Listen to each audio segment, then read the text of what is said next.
Welcome to Free Comic Day.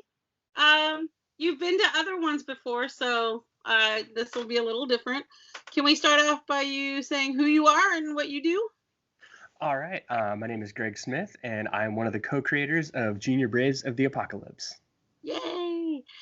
So, is there anything that's coming up that you want to talk about? Let's see. Currently, right now, Zach, Mike, and I are pretty excited.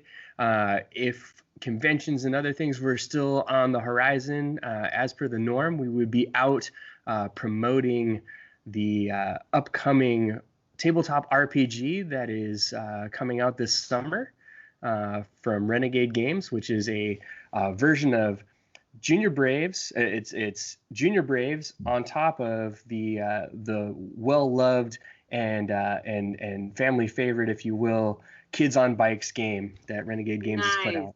Nice. That's a perfect combination. It is. When they contacted us and said they would be interested in taking a look at the property and looking it over and bringing on their game designer Gremlin Legions to talk to us about how they would merge the two together. It was kind of a dream come true as a kid growing up, playing a lot of pen and paper games and and stuff at the dining room table. This is just definitely like seeing something that I created with my friends turn into something that I could play with my friends and bring it to other people and say, hey, this is something that we made and you can actually play the adventure however you want to and make something really fun. So it's been a pretty cool last 2 years playing with that, the mechanics and getting the feedback from the Renegade family and talking to the Kids on Bikes team and hearing what they have to say about the two properties and just getting their seal of approval on it was super cool. The three of us getting that first snapshot book back and going, that's the Junior Braves game with their seal of approval on there. Mm-hmm. Well, it's a really system too. Yeah. I'm looking forward to being able to share it with people and going out and playing it and doing game groups with folks. And right now we're looking at how to do it online so that because that's the best way to play stuff right now. Well, if you want, we can help you with that. I have people that would love to run a game of that for you. I think you might have three comic creators that would definitely be into talking about that and setting that up. I think we have an idea for after we're done with our interview. Yes. I'm finding ways to connect with our community. So it's not just like, okay, I guess we wait, but to still engage and for all of us to still feel that way. And so I think that would be awesome. That would be a super fun way. That'd be super cool. And the way that it's set up too is, I mean, if people have played Kids on Bikes before, they know it's very much, you can play a small session, hold off for a while, and then come back. So it gives you something to want to continue to play, every couple days and come back to. So it's a nice way to break up the monotony of everything that we're doing right now. And it gives you a chance to, if you want, stretch your legs in an imaginary world. Interesting. So when we're done with this, we have some chatting to do. Yes, we do. Excellent. So what are you reading right now? What stuff are you currently reading? Currently reading. That is a good question. So I've kind of been going through, since I've had a lot of time on my hands here at the house, I've been going through a lot of my long boxes of stuff that I've picked up over the years and going through some of my old books and some of my classic go-tos and stuff, just trying to relive some of those childhood tales, reading some good old some of the EC comics that I've had in my stash that I haven't gotten a chance to read in a while. So I'm like, okay, going back and reading some of those Tales from the Crypt books that I hold close, and then also a couple things that I hadn't really looked at in a while because they're from I would say probably books that I probably picked up from the old 25-cent bin at the old At my mall shop. Yeah, at the old mall shop when I was a youngster. But some of those old power pack issues and stuff like that, some Alpha Flights that I picked up. So I've had a chance to read ththrough some of those old things too, because it's like you forget that you have them, or you know that you have them, and it's like, why you want to know why did I keep this? And it's like, these are rich stories, and it just reminds me of why I tell the stories that I do tell, because something that I read when I was younger actually made a dent somewhere inside my brain, you know, and made me want to tell stories that had something that meant something, you know, that would mean something to someone else. Mm-hmm. So what is your first comic memory? Like, what was your first comic you bought or read? You know, I think hanging out with my dad when I was a kid, a lot of the stuff that I remember reading was a lot of like Howard the Duck books, and those are the ones that I still have in my collection. A lot of the old Howard the Duck books, a lot of the stuff off the spinner rack that we'd pick up at when we're on road trips and stuff like that, traveling around. Usually was either Spider-Man or G.I. Joe. Those were the two big ones that, like, you always found something. Not necessarily was it in order because it was off a spinner rack on a road trip, but and then I think until I found a home store when I was a kid that I found a way to put all those things, all those weird disjointed stories together to make some sense. But yeah, my first memory is definitely came out of those Howard the Duck books, and maybe that also gave me some weird storytelling, if you will. Shaped me in a way.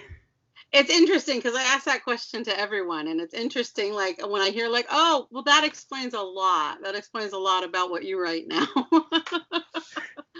Yeah. So when you're creating a book, what kind of goes into it? Like, what inspired you to write Junior Braves? Oh, well, with Junior Braves, that's definitely a story that I draw from a lot of my own childhood, growing up with a good, I guess, experience in the scouting community and stuff like that, between what I did in Boy Scouts and then in like hanging out with Explorer Scouts and friends that were in Girl Scouts and stuff like that, doing all those types of things and other wilderness and outdoor adventure groups. Just kind of like a culmination of all those things, but then also just the very diverse and weird cast of people that you meet in life, and throwing them all together through all those experiences and stuff. I think I get asked that all the time. Are these drawn from, you know, your real people that you know? Of course, yeah. There's definitely a Buddy out there. Not necessarily is his name Buddy, but there's definitely a Buddy out there. There's definitely those kids that you see in the Junior Braves tribe that were definitely part of the scout troops that I was in, or Mike was in, or Zach was in, and we all kind of peppered our own memories into those things. And for me, yeah, I definitely grew up with a lot of those kids. So what was your process? So you get this idea, and then what? So it was interesting. I'd never written a comic book or a graphic novel, and I really didn't know what I was going to do. So I came from the scripting process that I had done prior, which was more screenplay and movie writing in that sense. And I was like, okay, well, I'm writing this out, and I'm going to write my Bible out for my characters, and I'm going to write all this stuff. And I wrote out like the whole entire character Bible. I wrote out a whole entire, I'd say like maybe like good 20-page story of what the story was going to be.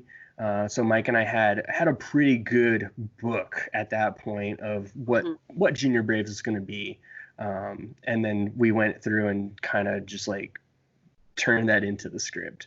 But it was definitely just sitting down and just getting all the ideas out, and it changed so much from what we initially pitched and what we initially had started to write as the original book idea.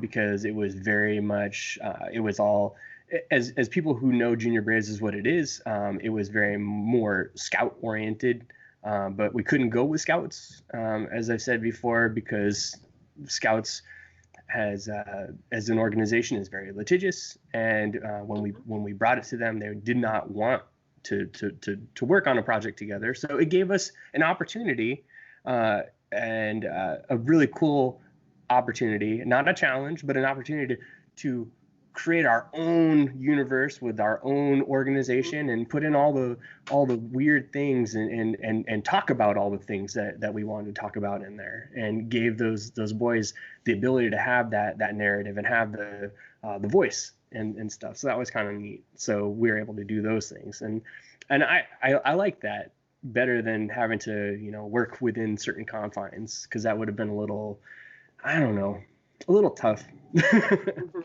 So, are there any characters that you would that you want to work on, that you would be willing to work within those confines? Like, what is the one character that if they came to you and said, write this, you would be like, yes? I'll throw this out there, and I'll say this in every single interview. And if somebody out there is listening, if I had the opportunity and it was given to me, and somebody at DC was like, Greg, Booster Gold, Blue Beetle. I knew that. I don't know how I forgot. I totally knew that. Oh my God. So why? Why? Yeah. I love the fact that kind of the embodiment of. I love their friendship, for one. Their friendship is so great, and I love that they're two halves of a coin. You got one that's just a goofball that he's a screw up and he messes up so much, and then you've got one that is like, he wants to do all this good stuff, and he really means well, but he also needs that goofball to be able to do all that other stuff, right? But then on the other side, you got, like, if you just took a look at Booster Gold as himself, he's a quintessential, I've made some mistakes and I want to set those things right kind of character. And I love that. I love that about him. And I love that he's, he realizes that at some point. And I love that story. And yeah, you can say everything's been told about it, but I don't know. There's a whole generation out there that doesn't know and could just use some more Booster Gold in their life and some more Blue Beetle. Mm-hmm. So I think writing some B&G stories would be the dream for me. Have you ever pitched it? I haven't. I mean, like, I threw it out there on the Twitters once or twice, but I'm not, like, it's one of those, like, kid dreams, like. I'm gonna call Jim Lee.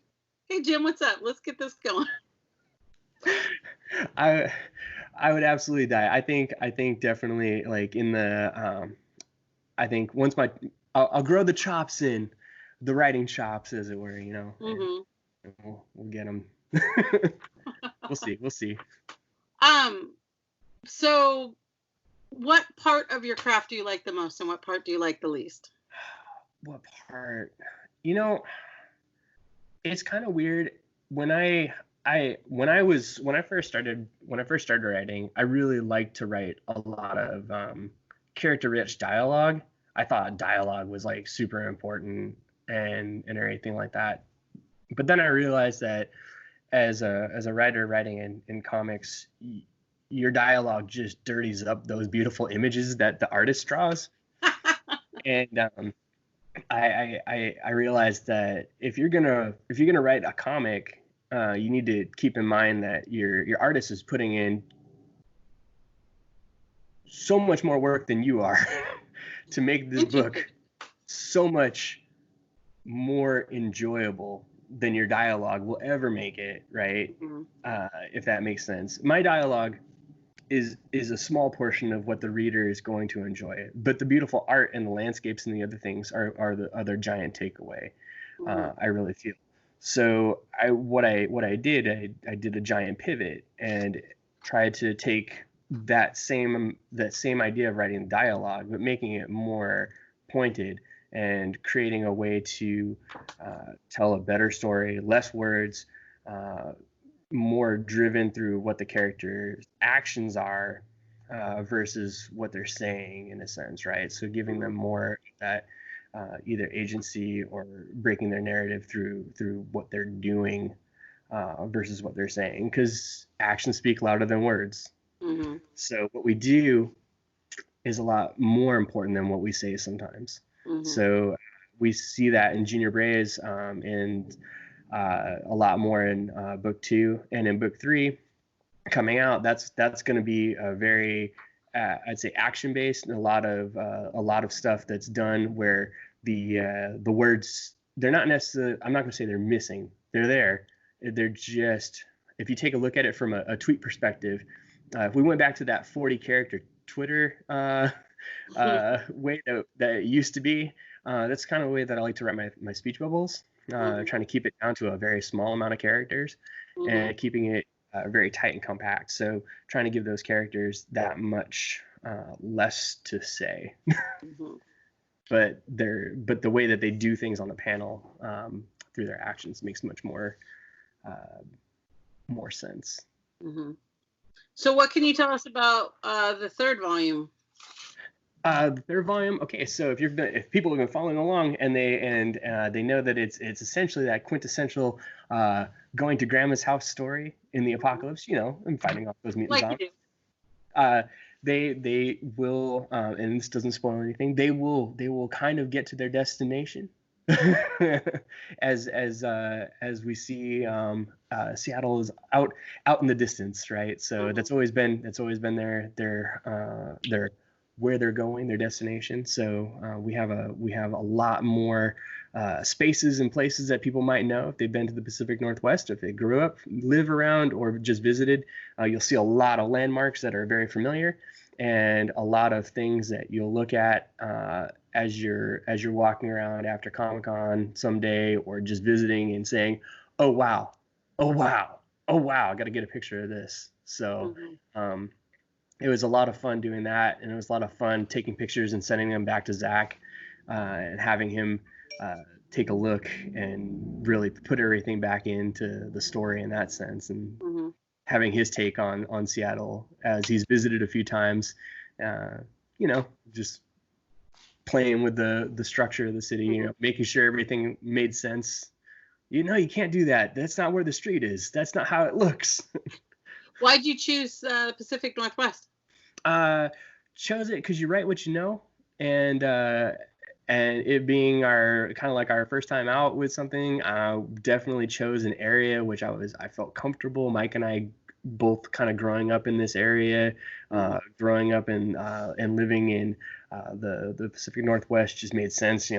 Got kids, they're camping up in the mountain ranges, and they have to make their way back into town. It just made sense.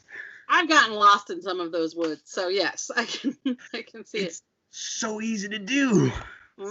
I have. It's a rite of passage. How do we? What? Bottle Creek. This looks good. So what are the things that you love about the Pacific Northwest?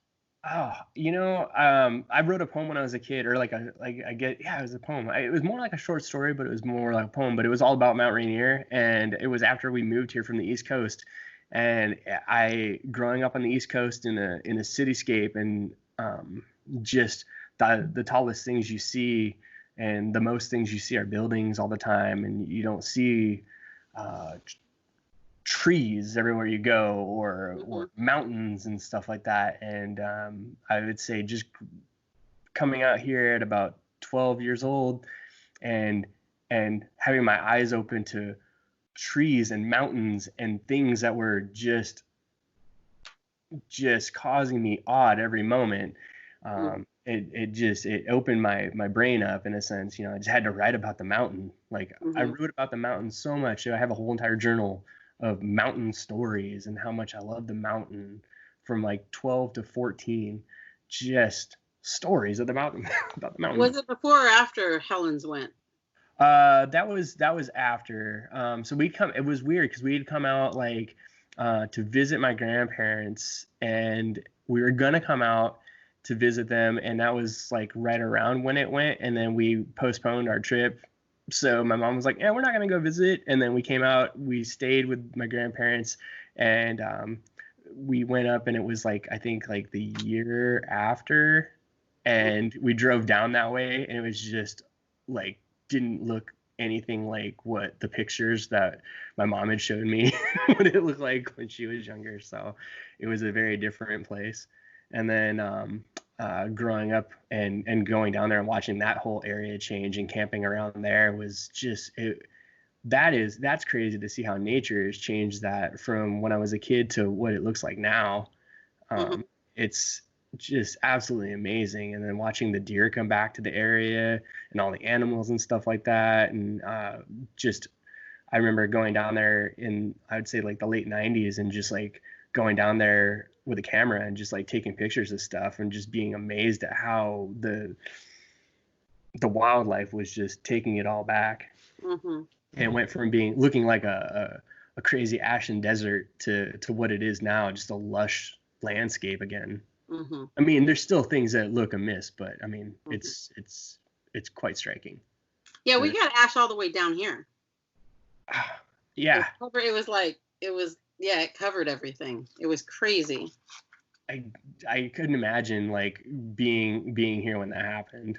Like I probably have been freaking out. I remember a few years back when there was the scares and stuff like that. I was driving down to Vancouver, because it was when my wife Ann and I had moved down to Vancouver. She was working out in Portland, and I was driving down there, and they were talking about, it was like just at that time when they were like, oh hey, the mountain, it's like it could go. I was like, mountain could go? It could go? Just like up and go? It could just explode again? It was steaming. It was steaming. So. What's been the most challenging part of this journey for you? For the writing and the creating of the books, I would say that the most challenging part. That's a good question. A lot of times I think sometimes it would be easier if Zach and I lived closer. But technology is what it is, and we do a lot of what we're doing right now, using the internet to communicate and to be able to share and work together on stuff. And we've been doing that for as long as we've been doing this. So I can't really say that's necessarily the biggest thing, but I would probably say the hustle, if that makes sense.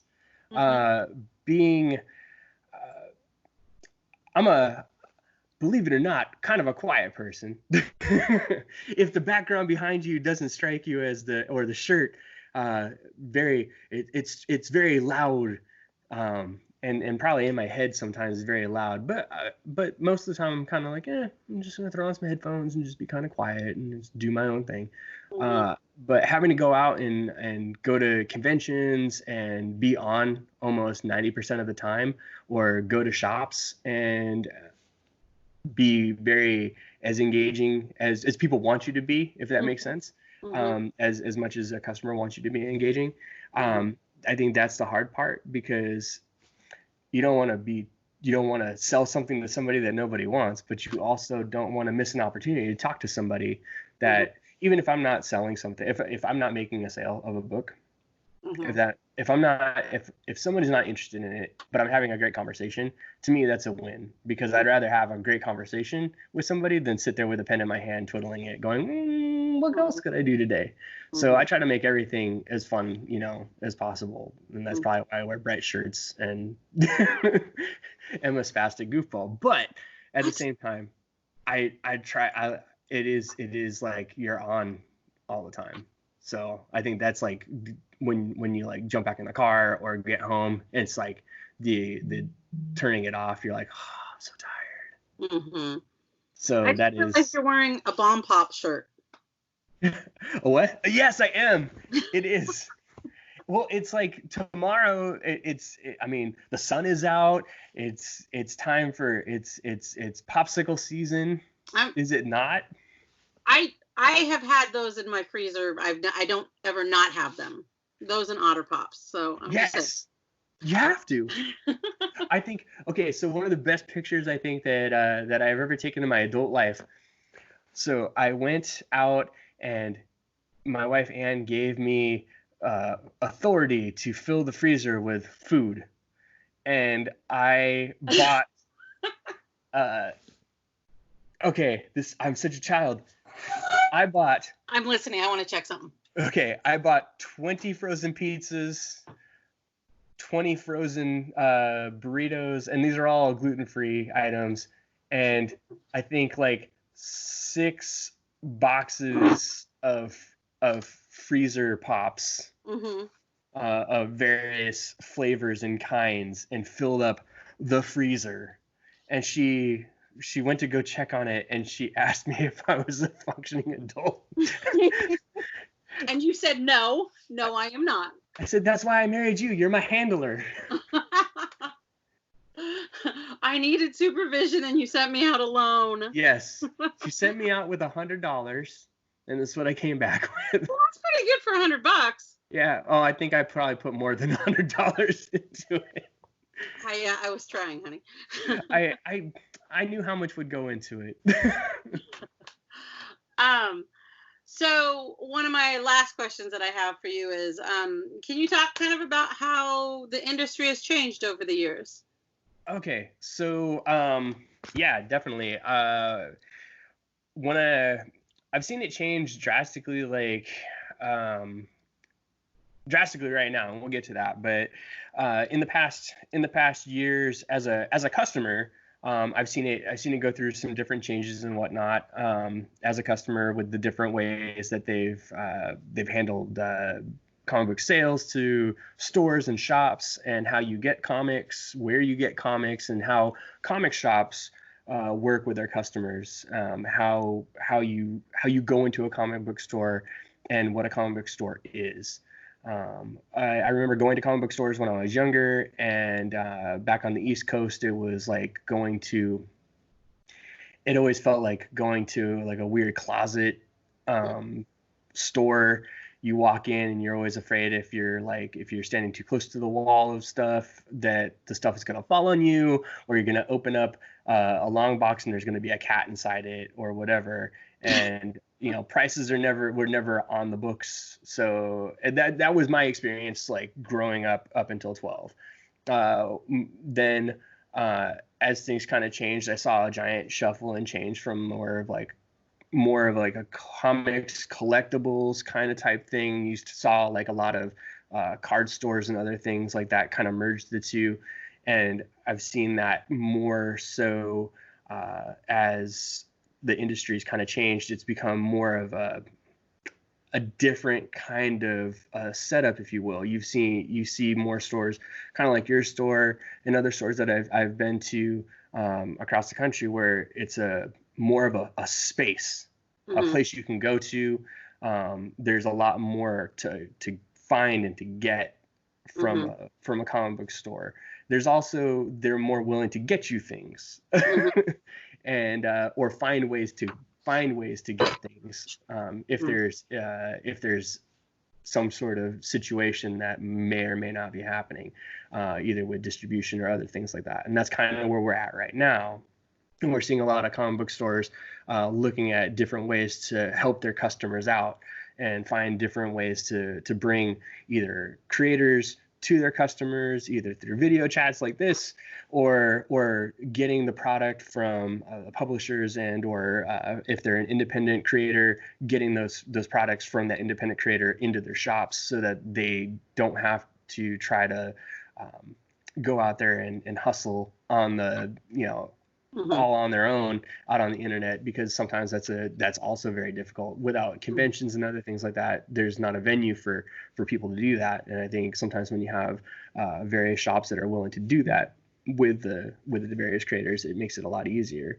Currently right now too, with the way things are, it's such a weird landscape. I can only imagine for stores and across the country with distribution and other things like that. I know one of the podcasts that I do, we covered a little bit about the change and shuffle of how with diamond and distribution and other things like that. Not to get into that whole conversation, but just what that looks like for shops and for customers like myself, or even people who create comics, what that's going to look like in the future. So it's kind of scary, but it's nice to see there's a lot of different people stepping up to make sure that the gaps are filled. And there's a lot of different things that we're finding solutions, and we're looking at opportunities to create a better community in that sense, right? So more people helping each other out. I've been doing a lot of promotional stuff with different podcasts. I started a podcast with a friend just to talk about back issues. When you asked what I've been reading, that was one of the things, going back through our old comic books and just kind of talking about those things, because we're both sitting in our homes, and after our day jobs are done, what do? Read comic books. And then he calls, and then he's like, hey, yada, yada, yada. And it's one of those things where it's like, we see that that's one of those things that's also driving the industry, because we're seeing a lot of back issues being re-released.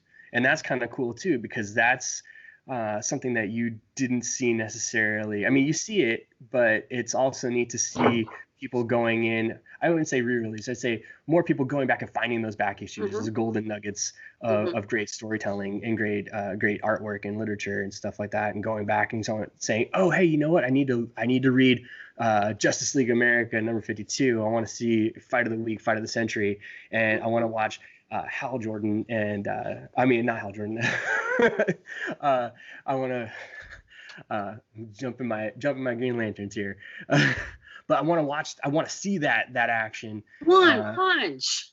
Yes, I want to see that, and I want to see them go through that whole entire thing. But it's one of those things where it's like you see people that are like excited about these older stories, and that's kind of neat too, to see that shift in the market change too. People might not, if they can't get the new comic books right now, they can definitely go get the older stuff, and it's there, and it's plentiful. We've been doing grab bags, which has been very good. But that's awesome. On a totally separate note, we finished Mount Back issue. Really? Mm-hmm. Oh my! It's sorted, and we have some of the Marvel to put back into back issues, but it is all sorted. We had a plan to get it all sorted for Free Comic Day, and so that was like our benchmark, and we did it, but no Free Comic Day. So we're sending out grab bags. Uh-oh. Did I lose? Okay, there. I'm here. I was gonna say that I can only imagine that the people buying up the grab bags has got to be one of those things that it's got to be great for families to be able to like open up something together, and there's got to be something in there for everybody, right? Mm-hmm. I mean, that's one of the things that's so neat about a grab bag, because everyone's gonna find something fun and neat in a comic book. It's been a lot of fun seeing people open them up and be very excited about them and like post what they got and like, oh my God, this is the thing. And it's been really neat. It's been a lot of fun. So all of our efforts were not wasted, but I knew you would appreciate that Mount Back issue is beaten. Yes.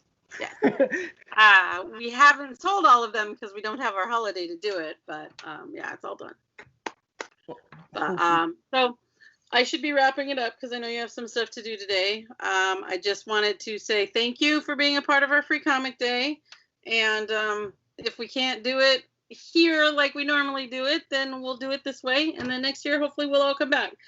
The idea of 3,000 people coming through this store in one afternoon was like, no. So even if they had opened us up, I still wouldn't have allowed it like that. It would have been. Yeah, I've been at your shop on a Free Comic Book Day once or twice. It is a sight to see. Mm-hmm. I haven't been there right when it opens, but I've been there like middle of the craziness, and it's still crazy to just watch all the people still coming through. I can't imagine what it's like when the doors open. Oh, it's crazy, and I love it. I love Free Comic Day, which is why we did this, because I powdered for like a week, and then I was like, you know what? Ain't nobody take my holiday away. That's right. So, it's one of the best holidays. It is the best holiday. Okay, well, thank you again, and I'm going to stop recording because we have things to plan now. Bye. Yes.